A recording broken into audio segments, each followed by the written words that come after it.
ஸ்ரீகாந்த் அவர்களுக்கு அப்பல்லோ மருத்துவமனையில் கொடுக்கப்பட்ட சிகிச்சை நல்லபடியாக நடைபெற்று முடிந்திருப்பதாக அப்பல்லோ மருத்துவமனை அறிக்கையை தெரிவித்திருக்கிறது. அது மட்டும் இல்லாமல் இன்னும் 2 நாள் அவர் மருத்துவமனையில் சிகிச்சையில் இருந்து வீடு திரும்புவார் என்றும் சொல்லப்பட்டிருக்கிறது.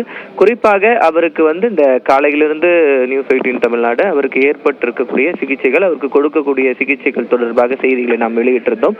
குறிப்பாக அந்த பிளட் வெசல்ஸ், அதாவது வயிற்றுக்கு பகுதியில் இருக்கக்கூடிய அந்த பிளட் வெசல்ஸ்ல ஒரு சிறிய வீக்கம் இருந்தது. அந்த வீக்கம் அவருக்கு சின்ன ஒரு ப்ரொசீஜர் மூலமாக சரி செய்யப்பட்டு தற்போது அவர் தனி அறைக்கு மாற்றப்பட்டிருக்கிறார் என்று சொல்லப்பட்டிருக்கிறது. குறிப்பாக அவருக்கு சிகிச்சை அளித்த மருத்துவர்கள்னு பார்த்தீங்கன்னா சதீஷ் அப்படின்னு சொல்லிட்டு மருத்துவர் தான் அந்த பிளேஸ் அவருக்கு பண்ணியிருக்கிறாங்க. ரத்த குழாயில் இருக்கக்கூடிய அந்த ஸ்வெல்லிங் சரி பண்றதுக்கான சிகிச்சை அவருக்கு அளிக்கப்பட்டது. காலையிலிருந்து நேற்று அவர் மருத்துவமனையில் அனுமதிக்கப்பட்டார்.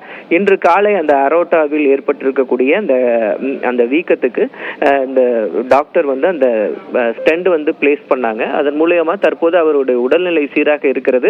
மேலும் 2 நாள் அவர் மருத்துவமனையில் இருந்து கண்காணிப்பில் சிகிச்சையில் இருந்து வீடு திரும்புவார் என்று மருத்துவமனை தரப்பில் தெரிவிக்கப்பட்டிருக்கிறது. அவருக்கு கொடுக்கப்பட்ட சிகிச்சையும் நல்லபடியாக முன்னேற்றம் ஏற்பட்டிருக்கிறது, சரியான முறையில் அமைந்திருப்பதாகவும் மருத்துவமனை அறிக்கையில் தெரிவிக்கப்பட்டிருக்கிறது.